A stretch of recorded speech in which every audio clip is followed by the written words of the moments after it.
Awesome. Well, thank you, Michelle. It's a very kind introduction.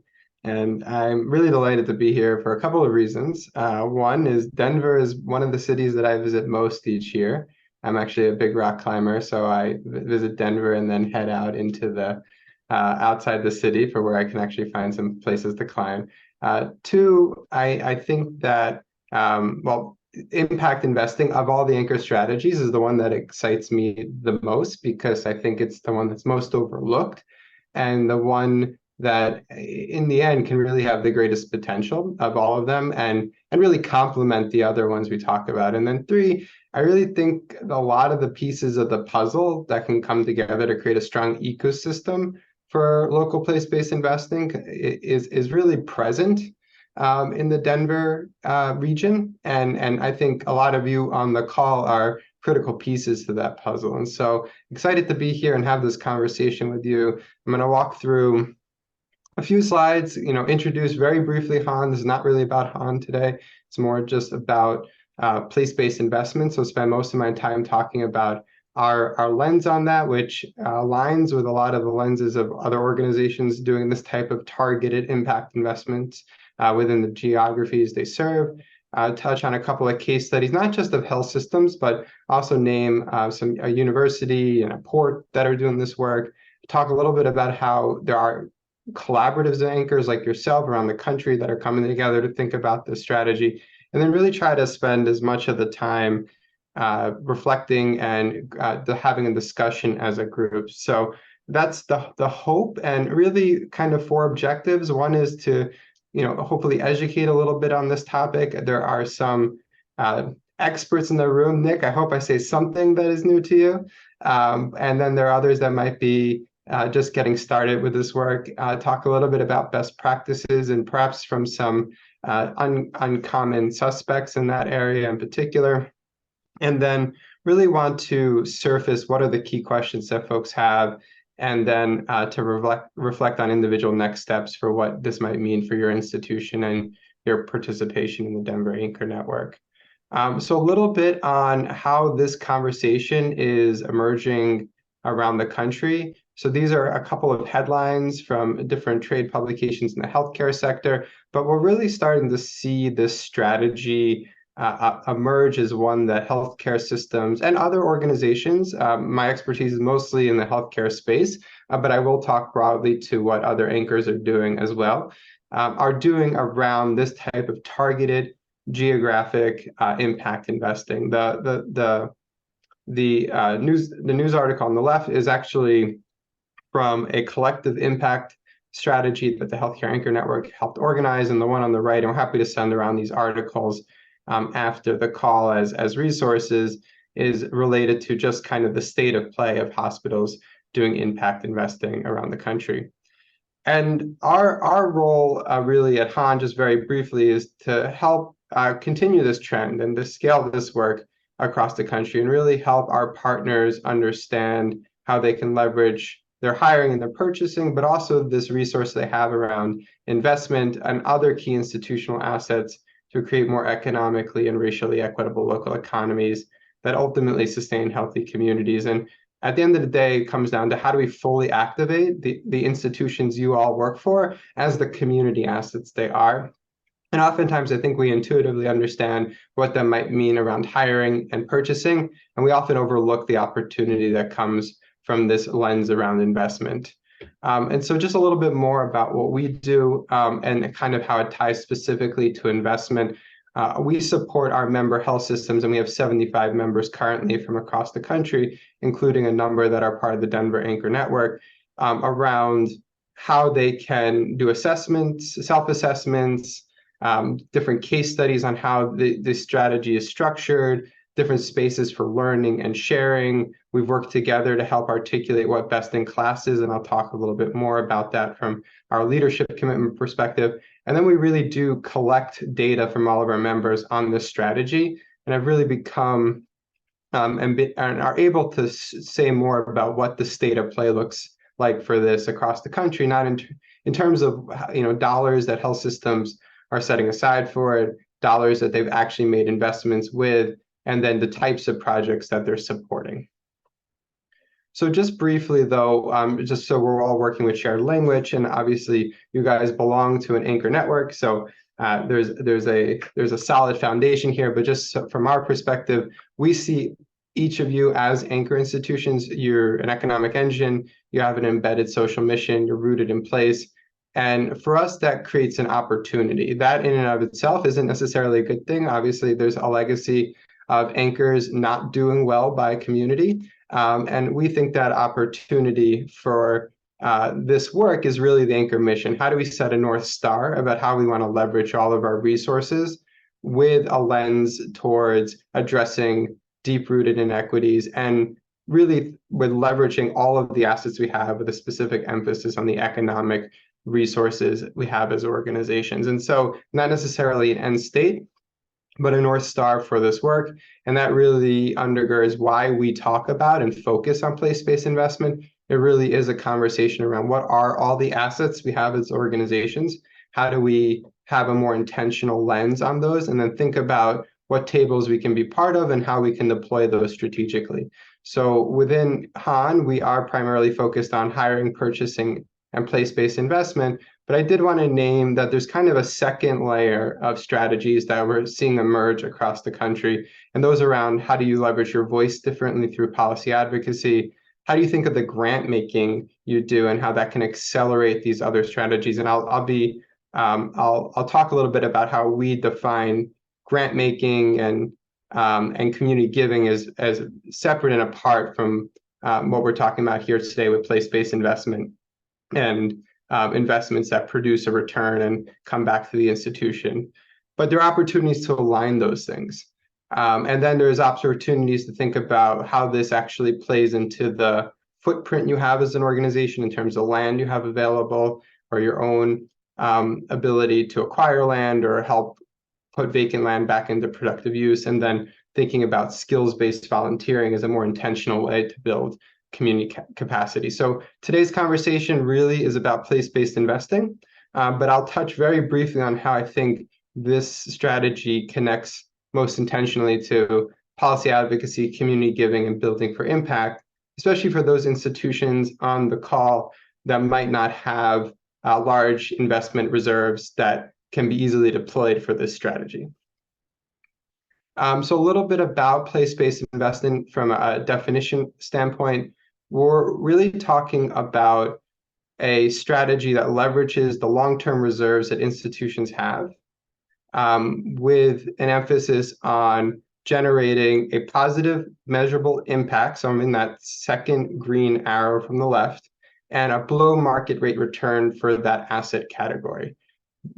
For the most part, this looks like loans across the country. So how can an institution, using its long-term reserves, its investable assets, its endowment, provide low-interest loans to strategic and mission-aligned projects in the community that otherwise would not be able to succeed without that below market rate capital? And that's at the heart of what we're talking about here. And that is separate and apart from grants.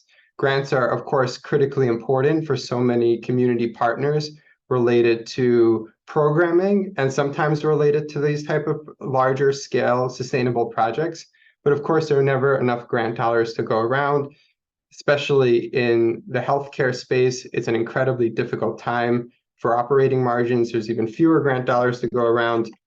And grant dollars historically come out of an operating budget. So whatever is budgeted each and every year, and it's a different pool of resources than impact investments, which are usually allocated from the long-term reserves that sit off the year-over-year balance sheet. And so that is a distinction. That's not to say that impact investments are better than grants. They're another tool. And I think in the spirit of how do we bring all of our resources to bear, they're a necessary tool to complement what your organization might be doing around grants, as well as what you might be doing around the other anchor strategies of hiring and purchasing. And they are separate and apart from what you see on the blue side, the blue arrows on the screen, in terms of traditional investment, which is how most of the investment reserves are currently invested in traditional stocks and bonds, And within a few institutions, you've started to see some shift of those investments to responsible investing. So ESG is kind of the word of the day, but applying screens to those traditional investments. But in that process, those investments are still remaining outside of your community. They might be screening out fossil fuels, they might be screening out tobacco, they might be screening out other things that are antithetical to the values of your organization, or they might be focusing on how more diversity and equity on the boards of institutions, but they're not getting at how those dollars can support affordable housing projects in your community, how they can provide capital for Black and brown businesses in your community and complement your goals around local purchasing. And that's really where this focus of targeted impact investments stands apart from traditional and even socially responsible investing on the right and grant making on the left. I'm going to just touch very briefly on this because I don't want this to be seen as only a healthcare strategy, but did just want to touch on how this idea as a strategy has evolved over the last 20 years.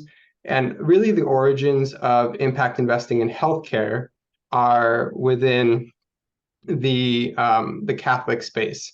And then you started to have some early adopters around 2015 to 2019, such as organizations like Intermountain and Kaiser Permanente.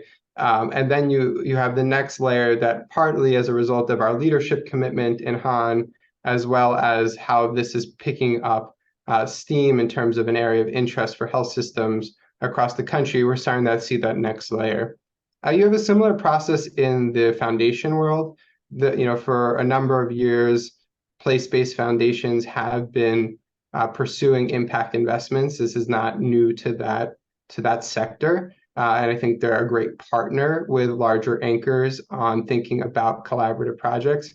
I will say that this work is newer for the university and college arena. There's just less examples of colleges and universities taking this approach. And I don't think it's because they're different. I don't think it's because they can't. I think at the end of the day, the same policies and practices that make it possible in healthcare and the foundation world apply in the college and university sector.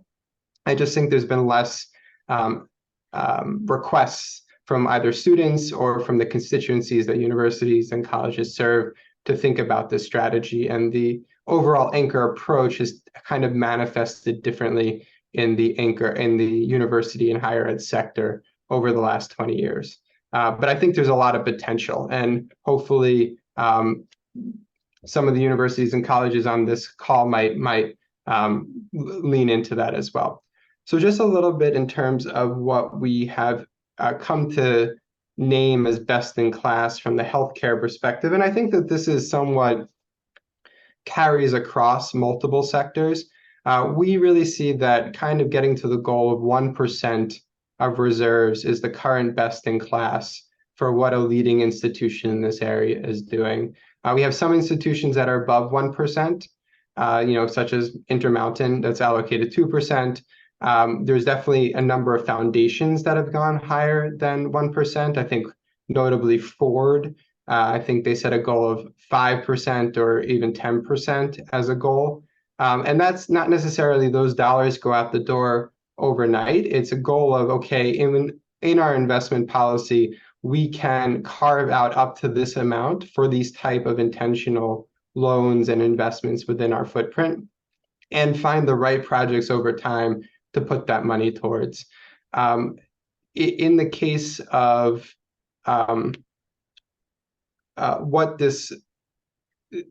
so I think that's kind of just how to think about what the allocation could be as kind of setting the foundation for what a longer term strategy might look like in terms of what you want to deploy.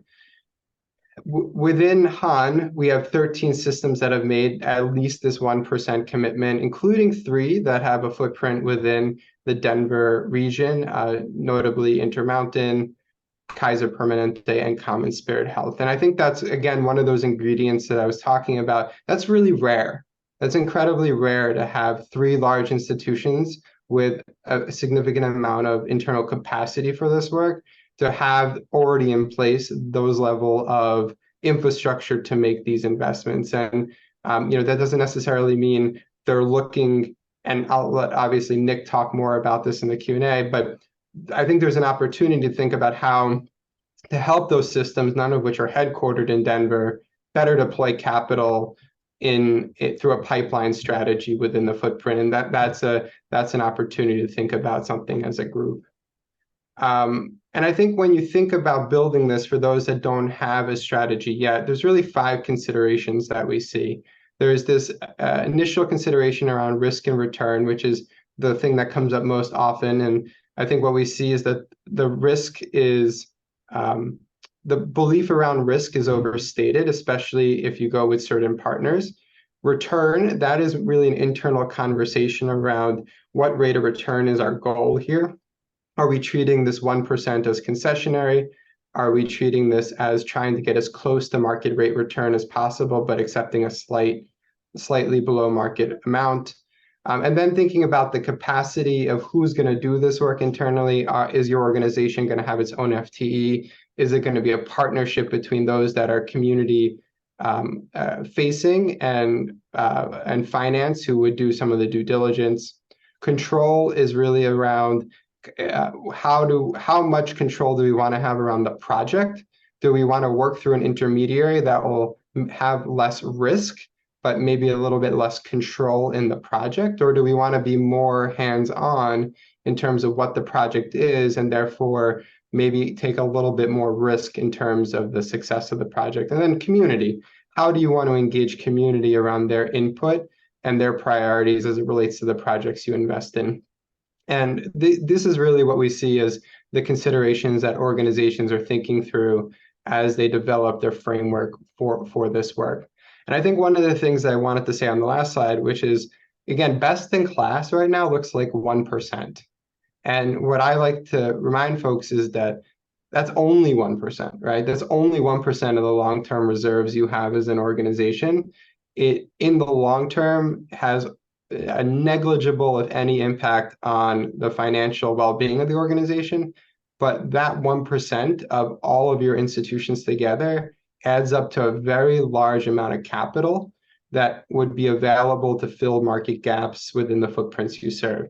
And so there's just a tremendous amount of benefit that can come from allocating even just 1% towards this work and thinking about how to support projects in this way over time.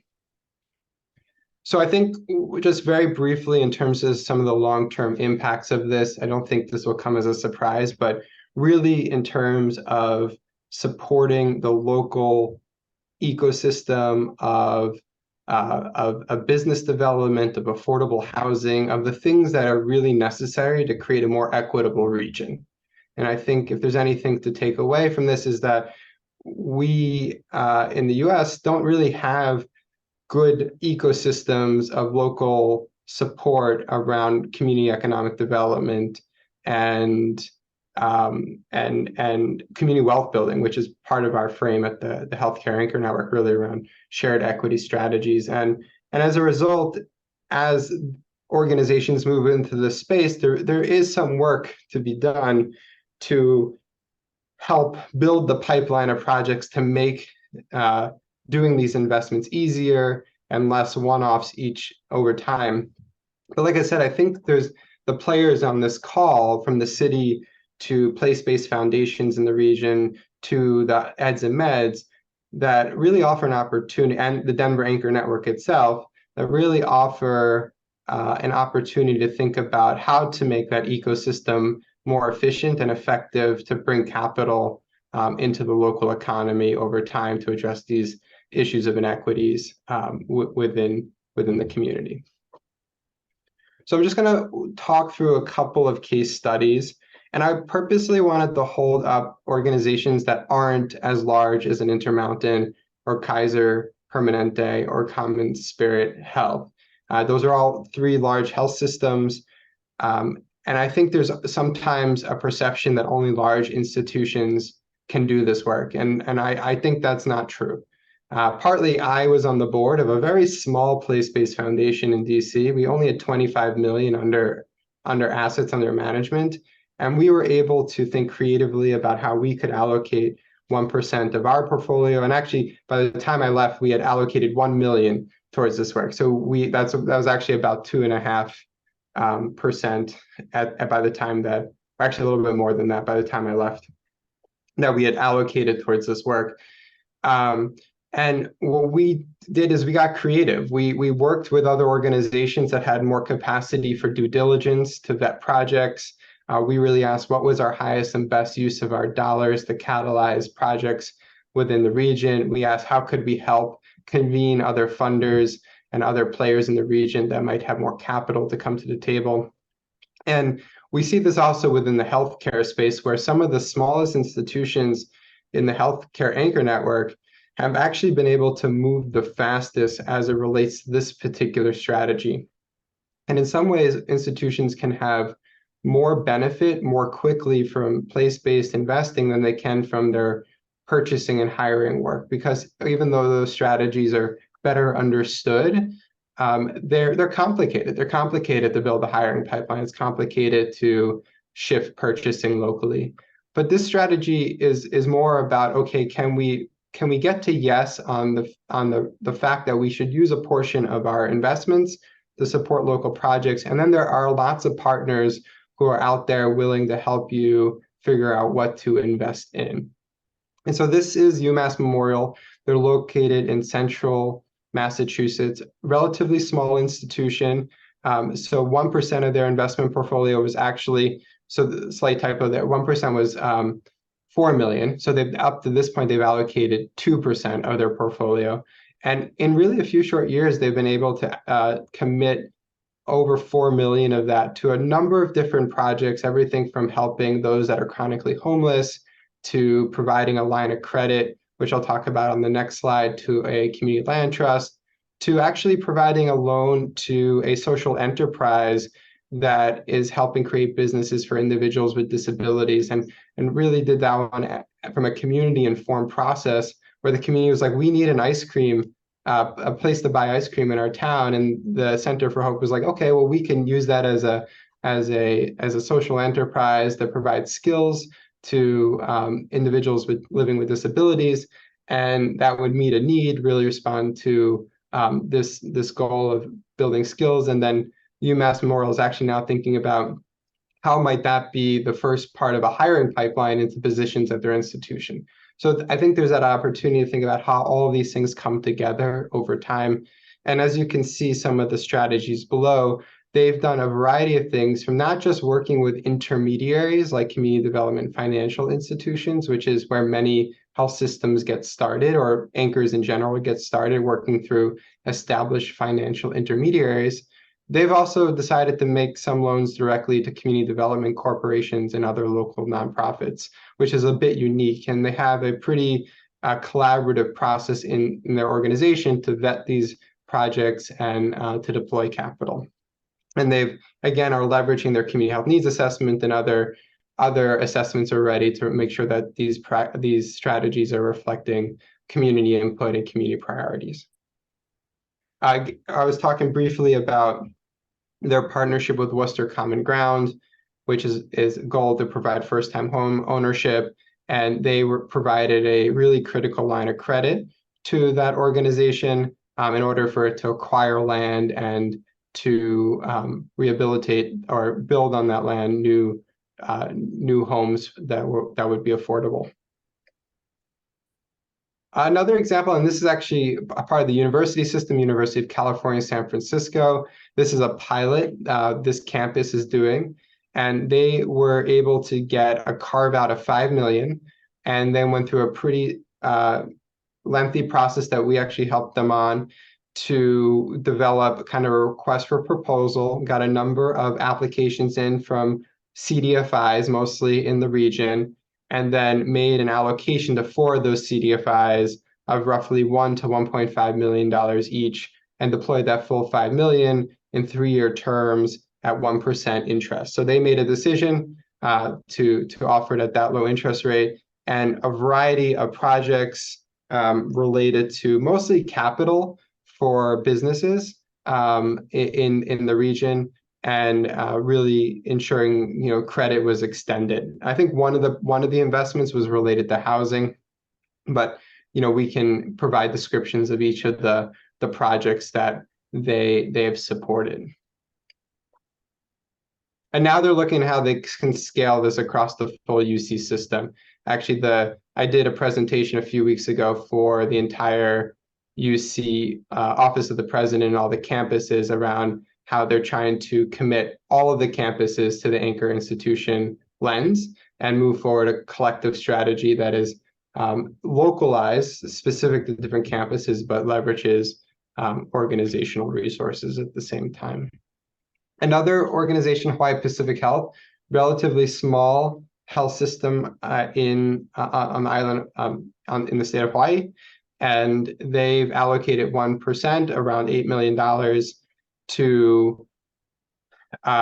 to focus on a variety of different efforts. And what's really nice there is that they've partnered with a number of different organizations, including a trust, one of the school trusts on the island, a local foundation as well, and have provided credit to, in addition to just things like affordable housing, are also looking at how they can provide loans to farm and food producers. So a slightly different approach than the other organizations. I would say of the investments across the country, we tracked last year that health systems, about 20 in Han, had deployed about $600 million to these impact investments, of which 75% was affordable housing, and then another 15% was some type of community economic development activity or capital for small and diverse business development. And then lastly, in the Midwest, there's actually a number of innovations around kind of quasi-public organizations like the Port of Greater Cincinnati, which was recognizing the role of gentrification and also the large role that private equity was playing in buying up affordable housing, and kind of got into the act itself of trying to cut that off, and ended up acquiring 200 units of housing and is working through a strategy to renovate and sell them. So kind of more creating a loan fund rather than the type of investment reserve allocation that we see more often with foundations and higher ed and healthcare, but similar principles in terms of thinking about using capital creatively to make sustainable interventions that really address these needs around affordable housing and the local business ecosystem. So that's a little bit about how organizations, health systems in particular, have been working individually. And as you can see, all of them had partners, though. None of them are doing this alone. And in many cases, some of them partnered again with the school trust in Hawaii, like I said, foundations, city government. In the case of UMass Memorial, really working with the city manager to help identify opportunities.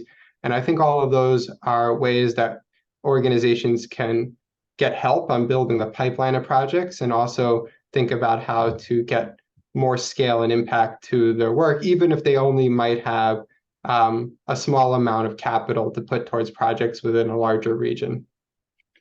And I think that's where we're seeing anchor collaboratives also emerging in this space, similar to your collaborative here. Westside United is mostly a collaborative of health systems, but they've made very specific commitments around hiring, purchasing, and investing. And they've been one of the most successful anchor collaboratives in doing joint impact investment. And they did that through a process of community input around the local CDFIs that were most committed to the Westside neighborhoods. And then Westside United itself is a backbone organization, of which Rush is the fiscal sponsor, but they're in the process of becoming their own standalone 501c3 that is aggregating the dollars from the different institutions that want to do impact investing. Not all the hospitals within the collaborative do make impact investments, but they really do communicate out the accomplishments as the product of the collective. And so that's a very intentional decision that they've made there in Westside United in terms of how they communicate the joint commitment of the institutions that sit at the table. And then lastly, South Florida Anchor Alliance, they're not necessarily, they haven't yet got into impact investment, but I wanted to note them because they are similar to you all in terms of the diversity of institutions at the table. And there, it's really been the Health Foundation of South Florida that has stepped up to play a pretty significant role in terms of the backbone, the creation of initiatives, and they are taking their own first steps towards impact investing and then thinking about how to bring along other institutions as well in the region. And I share this because I think in particular conversion health foundations or other place-based foundations have a unique role to play in the ecosystem. They more than others can take a little bit more risk. They also, in terms of if there's collaborative impact investing, in terms of where they show up in the capital stack, I think they can also play interesting roles in terms of building the pipeline of projects in partnership with other organizations, especially for those anchors that might have a strong presence in the region, but not be headquartered and have committed resources to identifying their own pipeline of projects within the footprint themselves. So kind of in closing, that's, I wanted to kind of share that all around the lens of place-based investing. And I think we're seeing a lot of exciting innovation across the country. There's a lot of commitments being made, even in this tough, financial environment, specifically for healthcare. But I know that higher ed is also challenged at the moment. And I did want to leave at least something for those institutions that might say, well, we just don't have long-term reserves. Maybe you're the city, or maybe you're another entity where it's just that's not what you have. I do think that even small institutions that have modest long-term reserves, there's, I think, value in saying how can we get to even that 1%, even if it's a couple $100,000 or $1 million versus much larger sums. But there are other assets that I think are essential to impact investing opportunities over time. And the first I would say is around policy advocacy. We organize our systems to be voices for low-income housing tax credits and the home program at the federal level.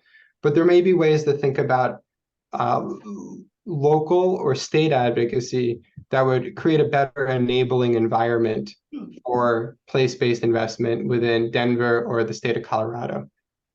Community giving. One example, I didn't put it up here, was a health system that helped make an impact investment into a community land trust. But that community land trust also needed operating funds, so they also made a grant. So pairing grants and investments, I think, is a really important opportunity that allows for grant dollars to be used for more sustainable interventions, as well as allows some projects to work that, even with the lowest cost capital, don't pencil out. And then lastly, building for impact real estate. One example that I didn't talk about, but I think is really interesting and is potentially something for institutions that say, oh, well, we might not have investment portfolio, but we actually have a lot of land and we want to do affordable housing. Is there a way to think about you leveraging your land in partnership with other organizations that might have projects around affordable housing or goals around impact investing, to think about collaboration? One example of this, which was one system they controlled both components, was Trinity Health, that actually only operated a federally qualified healthcare center in the city of Atlanta, but they acquired several additional acres next to their FQHC, which was the goal was to build out the FQHC over time. But they actually sit in the 4th Ward, which is where MLK used to preach. It's a rapidly gentrifying community. And they said, well, there's also a need here for more affordable housing, especially given the population we serve. And so instead of just a traditional expansion of their FQHC, they, as an organization, have an impact investing strategy. And they decided, as part of that, they were going to make an investment, bring partners together, and layer in 200 units of affordable housing to that expansion. So it sits on top of the ground floor, which is the FQHC.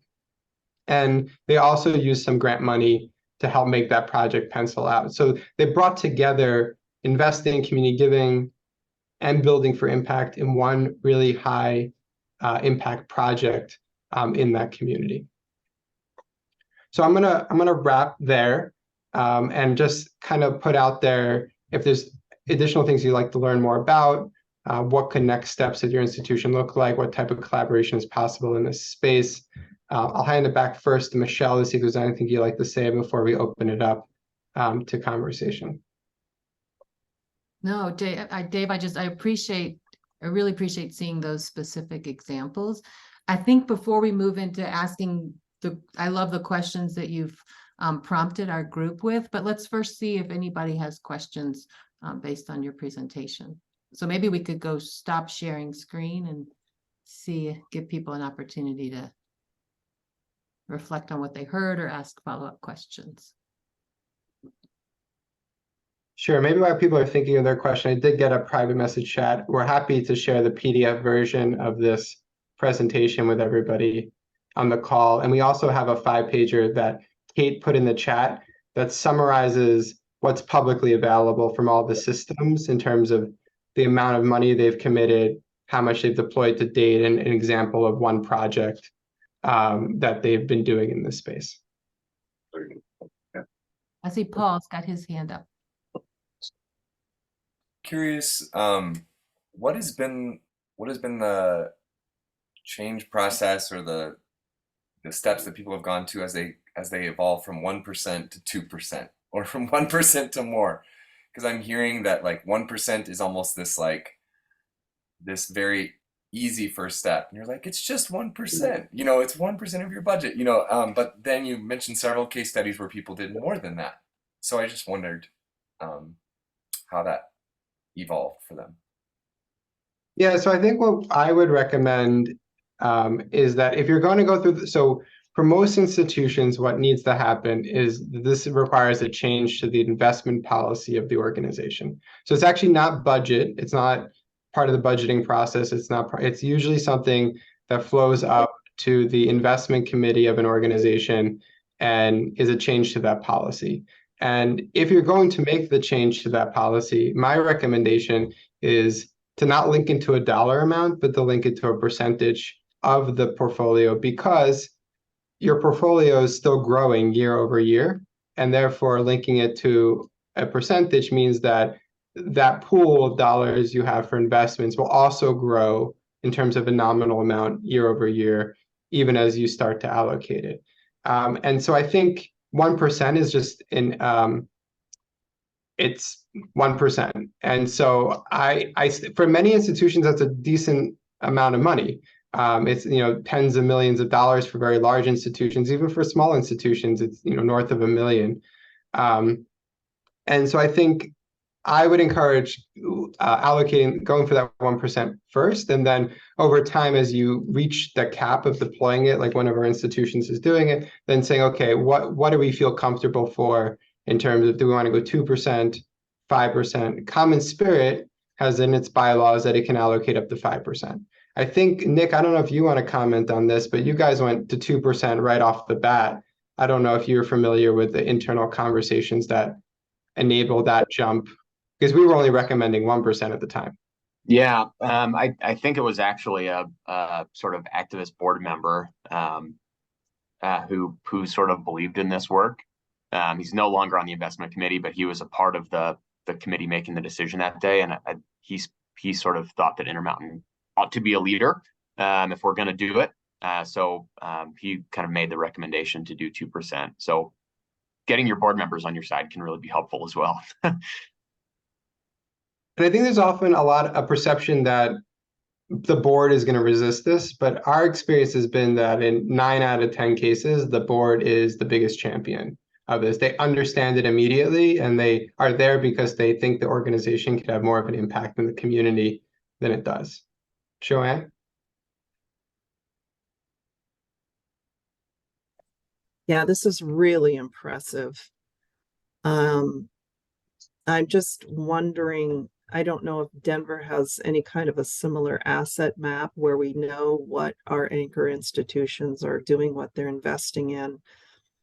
The reason I'm more interested now than I was before, honestly, we had $10 million that was allocated to our agency to use to establish a commercial land trust in partnership with, you know, maybe one or more entities out in our community that we're actively building a commercial land trust, and we were looking to leverage their dollars with that $10 million.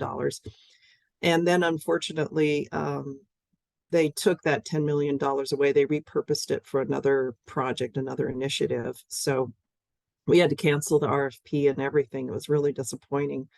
So now I'm interested in knowing what my task is then for 2024. I just need to know what anchor institutions there are in Denver that are interested in commercial land trusts or shared real estate ownership models, for small businesses. And I just wonder if we have something comparable to this. It's really impressive what you're doing. I love the way you've collected all this data, the way you've shared all the examples, and how there's even smaller institutions that are able to make these amazing investments. Thank you so much. Sure. I would say a couple of quick things on that. In terms of what the potential of 1% is, all of this information is publicly available on the financial statements of every institution. They have to list what their endowment is, what their unrestricted reserves are. It's all publicly available. You can collect it that way. We get it submitted directly from them, but all of the institutions and any of the nonprofits that's put out certified financial statements, it's all out there. And for the universities, their endowments are public, and for the foundations, for the most part, their corpus is public. So you could simply just tally up what are the endowment investment portfolios and then say what's 1% of that, and that's really your number. So that's one way, or the institutions can voluntarily come around here to share that. That's something we recommended to another anchor collaborative in St. Louis that we've done this kind of. They're thinking about what does impact investment mean for their anchor collaborative as well. So you can compile the data in that way. I think the advantage you have in Denver is that you have 3 large health systems with quite significant investment capacity that already have the infrastructure for this. And so if there is actually a project, Intermountain and Common Spirit are generally open to talking about custom projects. Kaiser has more of a kind of a template for its investment activities, but still you have 3 large institutions. And then you also have, I believe, a number of conversion health foundations in the state, like the Colorado Health Foundation, that's deeply sophisticated in impact investing, and I believe the Gates Foundation that are also experienced there. So I think you have a lot of pieces to build with, which is much more than most communities have in terms of organizations that are ready to make investments. Great, thank you.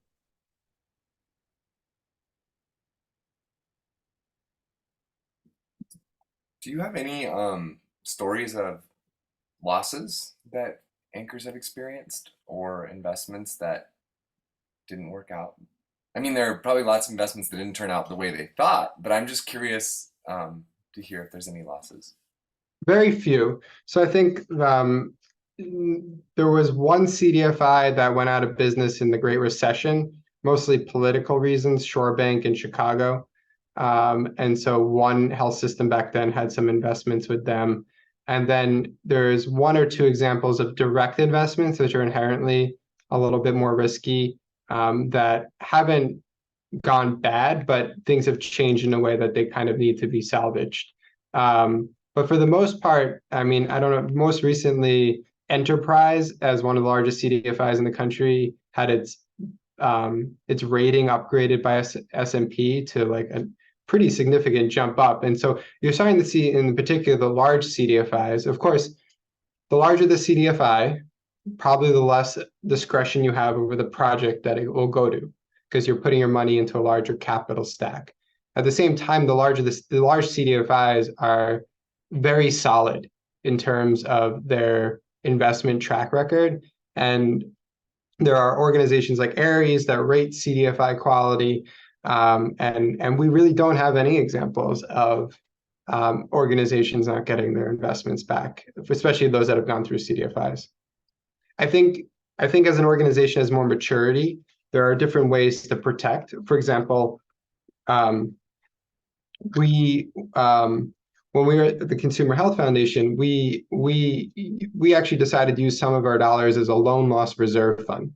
instead of like making a loan, we said, okay, local CDFI, you can use our dollars as a loan loss reserve fund if any of your dollars go bad. So we understood that, okay, maybe we'll lose some of this. Our belief was that there was a racial bias in the system that was pricing capital higher for Black and brown businesses that the CDFI was placing its grant. So we thought that their track record was sound and that we would get our money back, and there wasn't any calls on that. But you could, an organization that could perhaps take a little bit more risk, like a foundation or the city who might have some grant dollars, could help protect a more complicated capital stack with a loan loss reserve fund that would really protect the institutional dollars if those institutions don't have any risk appetite. So I think there's ways to get creative in this work to really protect institutions that might be coming in with larger dollars.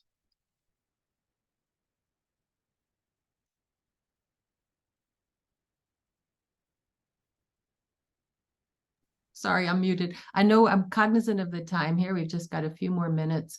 And I think what I'd like to do is I'm going to follow up with just a survey to capture some of people's sort of thoughts about next steps or appetite for this work, because I think we really do have some potential to move forward with this. I just wanted to make the comment, Dave, that implied in all of this is that with the impact investing or the place-based investing is that there's real self-interest in this, that it isn't really a sacrifice to do the 1% or a 2% or whatever the investment is. That like we're also getting a return on this that's helpful for our institutions because it's helpful for the health of our community. And then that's the health of our institutions. So I don't know if that's something that maybe we could do a better job here, or just, how do we have that conversation that it's in your interest to do this. It's not just a. Yeah, I think what's right. I mean, I think one way to think about it is all of this investment capital that institutions have to hold for a variety of reasons is leaving Denver and the region. It's all going to Wall Street. It's all leaving the region. And so what is the economic impact of capturing 1% of that? In the same way we think of like, what's the economic impact of shifting 1% of our purchasing? What is the economic impact or the social impact of redirecting 1% of our investments locally, at minimum 1%? And I think, yes, to do this well, you should be taking a slightly below market rate return than what your capital would accrue in the market. And the reason there is you're trying to fill a gap. The market doesn't function in a way to allow capital to flow to affordable housing projects and other projects in a way that really addresses the needs of communities. And so you as an institution with the long-term view should be taking a slightly below market rate to allow that project to work. But again, we're talking about 1% of long-term reserves. That really should not be a make or break for the financial situation of your institution in the short term or the long term. And the social impact in terms of again, are you building affordable housing for your employees along with the community? Are you helping finance childcare for your employees along with the community? Are you helping to support businesses that you want to procure from? There definitely is this virtuous cycle that I think you can make the holistic business case for. Thank you. Anyway, appreciate everybody being here. Dave, thank you so much. We'll stop here on time. Take care, everybody. Good to be with you all. Thank you for the invitation. Bye. Thank you. Really informative. So much. Thanks, Michelle. Sure. Thank you, Sol.